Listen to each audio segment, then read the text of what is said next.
पहला समझाने वाला बुलेटिन खबर तो समझिए। इस प्राइम टाइम बुलेटिन में हम आपको दिन भर की सबसे चर्चित खबरें दिखाते हैं और खबरों को विस्तार से समझाते भी हैं।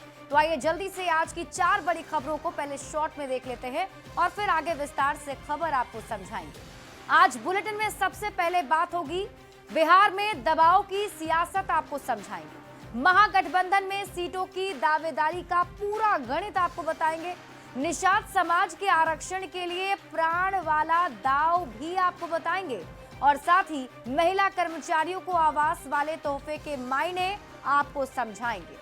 लेकिन शुरुआत सबसे पहले बिहार विधानसभा चुनाव में भले ही करीब 5 महीने का समय बाकी है, बिहार विधानसभा चुनाव को लेकर दोनों ही गठबंधन में सीटों पर चर्चा और दबाव की राजनीति शुरू हो गई है। सवाल है, ये दबाव किस पर भारी पड़ेगा? सबसे पहले आप रिपोर्ट देखिए, फिर खबर तो समझिए।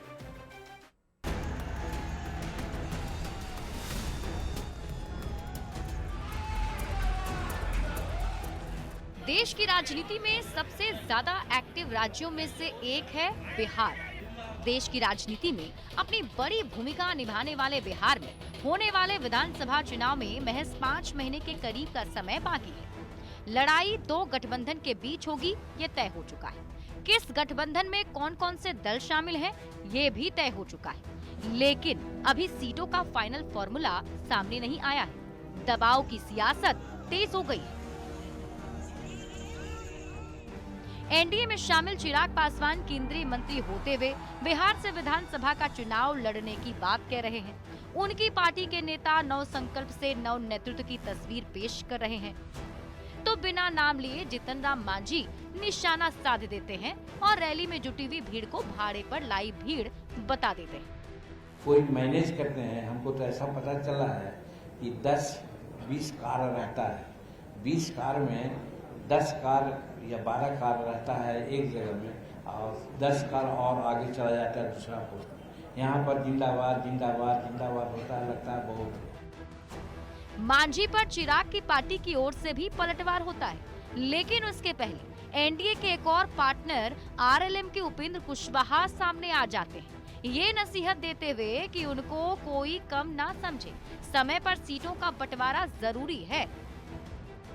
एनडीए में जो भी पार्टी है, उनके जो लीडर्स हैं, उनके फॉलोअर्स में यह मैसेज जाना चाहिए कि हमारे नेता का, हमारी पार्टी का प्रॉपर सम्मान है। महागठबंधन की हालत तो इससे भी ज्यादा पेचीदा है। एक और कांग्रेस ने तेजस्वी यादव के चेहरे पर अब तक मुहर नहीं लगाया, तो दूसरी ओर 70 सीटों पर दावेदारी ठोक दी, जबकि वीआईपी के मुकेश सहनी 60 सीट और डिप्टी सीएम के पद के लिए दबाव बनाने में लगे हैं। मार्च में ही हमने इच्छा जाहिर किया कि पूरे राज्य में 60 सीट पर हमारी तैयारी है, जहां हम लड़ सकते हैं, हमारे पास कैंडिडेट है, हम लोग चुनाव लड़ेंगे और जीत हासिल होगा। जब बाकी पार्टियों की ओर से दावेदारी जारी है, तो फिर पिछले चुनाव में बढ़िया स्ट्राइक रेट वाली लेफ्ट पार्टियां क्यों चुप रहे? लेफ्ट की ओर से 40 से 45 सीटों पर दावा ठोक दिया गया। कम से कम 40-45 सीटों पर हमारे साथी बिल्कुल जमीनी तैयारी कर रहे हैं।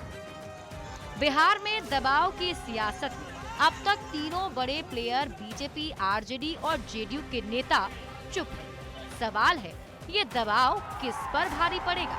Bureau report, news 18। और दबाव की राजनीति को समझने के लिए पहले आपको अभी के राजनीतिक हालात को समझना जरूरी है। तो आपको बता दें कि 2025 के बिहार विधानसभा चुनाव के लिए चुनावी बिसात बिछ चुकी है। एक तरफ एनडीए का कुनबा है तो दूसरी ओर महागठबंधन का। एनडीए में 5 दल हैं, जबकि महागठबंधन में 4 दल शामिल हैं। 2025 की लड़ाई में एनडीए कुनबे की अगर हम बात करें तो इसमें बीजेपी, नीतीश कुमार की पार्टी जेडीयू, चिराग पासवान की पार्टी एलजेपीआरवी, जीतन राम मांझी की पार्टी हम और उपेंद्र कुशवाहा की पार्टी आरएलएम शामिल है। ये टीम जो अभी आप टीवी स्क्रीन पर देख रहे हैं, ये 5 दल एनडीए कुनबे में शामिल है। भले ही चुनाव में अभी 5 महीने का समय बाकी है, लेकिन टिकट बंटवारे से पहले दबाव की राजनीति तेज हो चुकी है। एलजेपी रामविलास की ओर से लगातार बयानबाजी की जा रही। चिराग पासवान को लेकर नए नेतृत्व की बात की जा रही है। एक और चिराग पासवान केंद्रीय मंत्री होते हुए बिहार से चुनाव लड़ने की बात कह रहे हैं, तो दूसरी ओर उनकी पार्टी की ओर से नव संकल्प से नव नेतृत्व की बात कही जा रही है।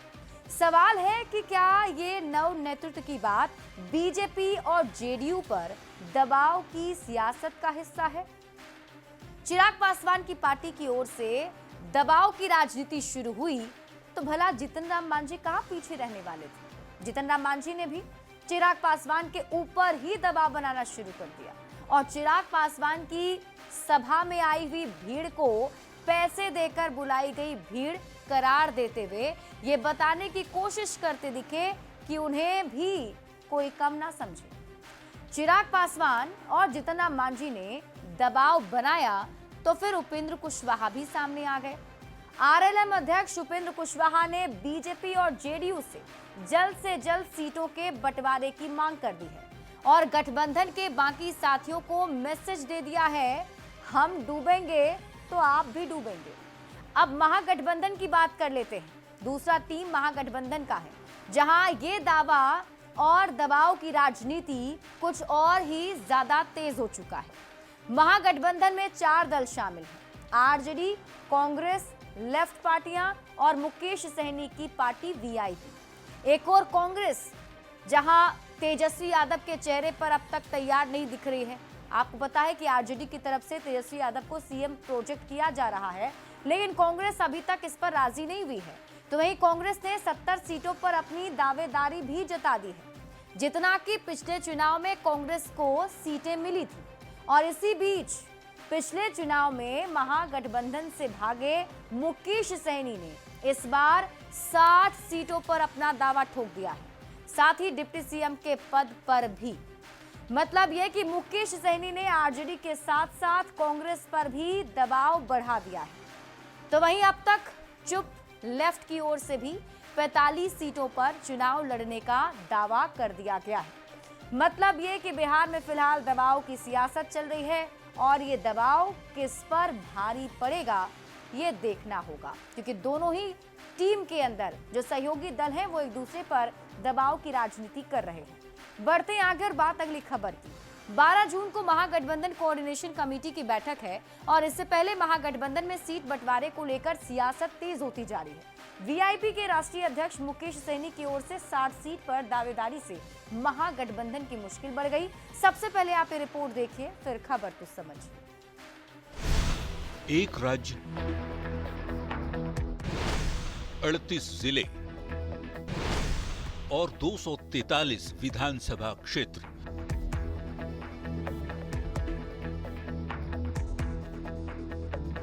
बिहार में इस साल फिर से सियासी संग्राम छिड़ने वाला है। मुख्य मुकाबला 2 गठबंधन के बीच होना है, एनडीए और इंडिया। एनडीए सीट बंटवारे पर सहमति का दावा कर रहा है, पर इंडिया यानी महागठबंधन खेमे में खटपट नजर आ रही है। सीट बंटवारे के ऐलान से पहले ही मुकेश सहनी ने यह दावा कर दिया कि वो 60 सीट पर चुनाव लड़ने वाले हैं। और हम लोगों ने राष्ट्रीय कार्यकारिणी में पिछले मार्च में ही हमने इच्छा जाहिर किया कि पूरे राज्य में 60 सीट पर हमारी तैयारी है, जहां हम लड़ सकते हैं, हमारे पास कैंडिडेट है, हम लोग चुनाव लड़ेंगे और जीत हासिल होगा। परेशानी ये है कि महागठबंधन में पहले से ही कई दल अपनी अपनी दावेदारी कर चुके हैं। वीआईपी का दावा खासकर कोसी और सीमांचल क्षेत्रों में अपनी पकड़ को लेकर है, लेकिन इतने बड़े हिस्से की मांग महागठबंधन के भीतर समीकरण बिगाड़ सकती है। न्यूज 18 के लिए सीतामढ़ी से संवाददाता राकेश रंजन के साथ पटना से आनंद अमृतराज की रिपोर्ट।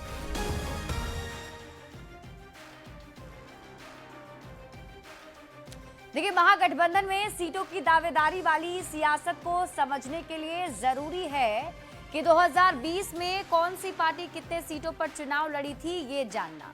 तो आपको बता दें कि 2020 में आरजेडी ने 144 सीट पर चुनाव लड़ा था, कांग्रेस के खाते में 70 सीटें आई थी और लेफ्ट की पार्टियों को 29 सीट पर चुनाव लड़ने का मौका मिला था। और इसके साथ ही 2020 के रिजल्ट की बात करें तो महागठबंधन में आरजेडी को 75 सीट पर जीत मिली थी तो कांग्रेस को 19 सीटों पर।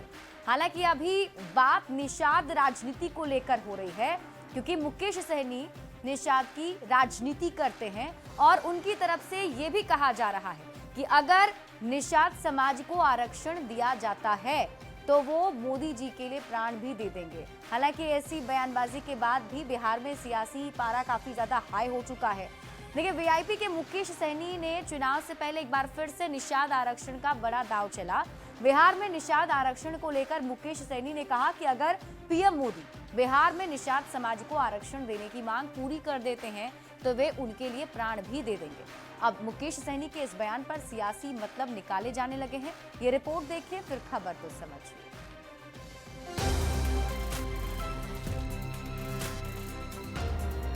तुम मुझे आरक्षण दो, मैं तुम्हें प्राण दूंगा, ये कहना है वीआईपी के राष्ट्रीय अध्यक्ष मुकेश सहनी का।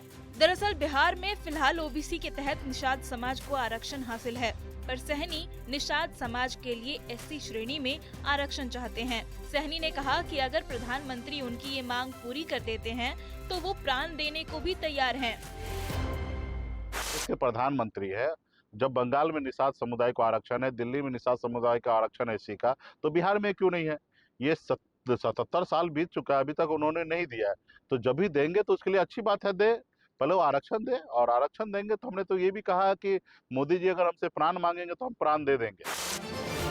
सहनी का ये बयान आते ही सियासी बवाल मच गया। सम्राट चौधरी ने कहा कि वो महागठबंधन से भागने की तैयारी में हैं। मुकेश सहनी ने कहा कि निषाद आरक्षण देते हैं प्रधानमंत्री उनके लिए जान दे देंगे। इस बयान का क्या निकाला जाता है? देखिए, वो छोड़ के भागना चाह रहे होंगे। मुकेश सहनी का मानना है कि सहनी समाज को ओबीसी नहीं बल्कि एससी के तहत आरक्षण का लाभ मिलना चाहिए, और जो ये काम कर देगा उसके लिए उनके प्राण भी हाजिर होंगे। न्यूज़ 18 के लिए सीतामढ़ी से संवाददाता राकेश रंजन और पटना से आनंद अमृतराज की रिपोर्ट।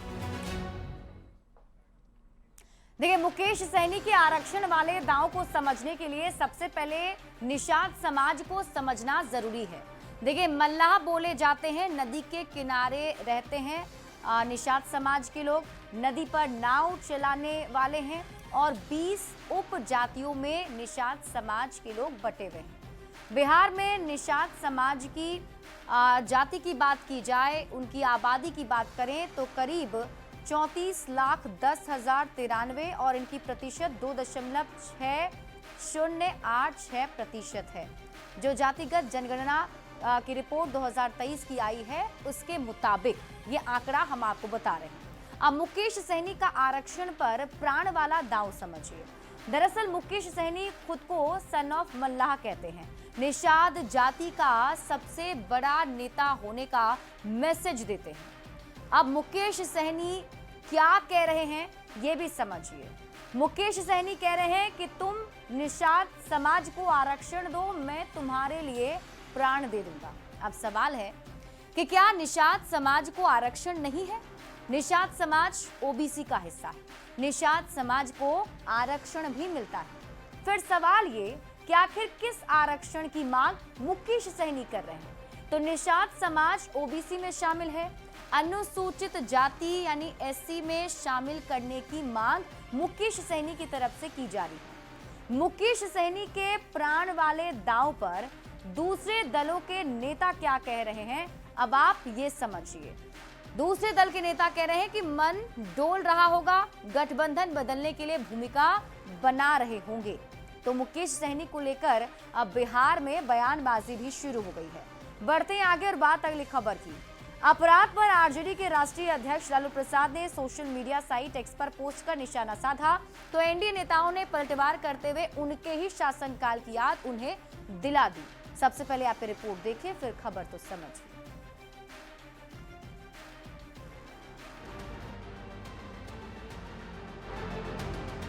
लालू जी का डर रहेगा तब तक तो ये खतरा बना रहेगा, इसमें कहीं दो मत। हाईकोर्ट को कहना पड़ा था कि बिहार में जंगल राज। 2005 से पहले क्या क्या होता था? मंगलवार को अचानक एनडीए नेताओं ने एक एक कर 2005 के पहले के हालात बताना शुरू कर दिया। किसी ने डॉक्टरों के पलायन के आंकड़े गिनाए। इस तरह यहाँ से किडनैपिंग होता था, किस तरह यहाँ से सारे उद्योगपति भाग गए।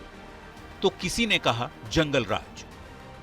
जैसे ही शाम के 5 बजे का जिक्र होता है तो जंगल राज याद आ जाता है। तो कोई अपहरण और अपराध की सेटलमेंट का सेंटर तब के मुख्यमंत्री आवास को बता रहा है।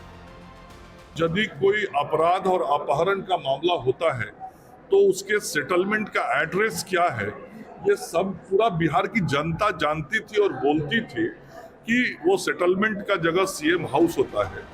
सवाल है कि 2025 में 2005 और उससे पहले की बात क्यों? तो उसका जवाब है आरजेडी अध्यक्ष लालू प्रसाद का सोशल मीडिया एक्स पर किया गया पोस्ट। लालू प्रसाद ने अपराध के मुद्दे पर नीतीश सरकार को घेरते हुए लिखा, नीतीश बतावें कि शाम 5 बजे से पहले घर में घुसकर ही कितनी हत्या हो रही है। क्या नीतीश जानते, पहचानते और समझते हैं कि उनके शासनकाल में आधिकारिक आंकड़ों में 65,000 हत्या हुई है? नीतीश बीजेपी ने विधि व्यवस्था का दम ही नहीं निकाला बल्कि उसका अंतिम संस्कार भी कर दिया है। बिहार में इतनी भ्रष्ट, लापरवाह और कामचोर पुलिस कभी भी नहीं रही। लालू प्रसाद ने बिहार में बढ़ते अपराध पर सवाल क्या उठाया, खुद ही घिर गए। एनडीए नेताओं ने एक एक कर उनके शासनकाल की याद दिलाई और लालू प्रसाद पर पलटवार करते हुए सम्राट चौधरी ने यहां तक कह डाला कि जब तक बिहार की राजनीति में लालू प्रसाद और उनकी पार्टी है, निवेशकों में एक डर का माहौल बना रहेगा। बिहार में अब नहीं होते संगठित अपराध, जो गैंग जेल से बाहर, वो भी आरजेडी का हिस्सा। लालू का जब तक लालू जी का डर रहेगा तब तक तो ये खतरा बना रहेगा, इसमें कहीं दो मत। हाल के दिनों में आरजेडी के नेता अपराध के मुद्दे पर नीतीश सरकार को घेरने का कोई भी मौका नहीं चूकते, लेकिन जैसे ही अपराध की बात होती है, एनडीए के नेता लालू परिवार और उनकी पार्टी के नेताओं को 2005 से पहले का आईना दिखा देते हैं, जिस शासन को लेकर पटना हाईकोर्ट तक ने जंगल राज शब्द का इस्तेमाल कर दिया था। न्यूज 18 के लिए दिल्ली से अमितेश सिंह और पटना से धर्मेंद्र कुमार के साथ ब्यूरो रिपोर्ट।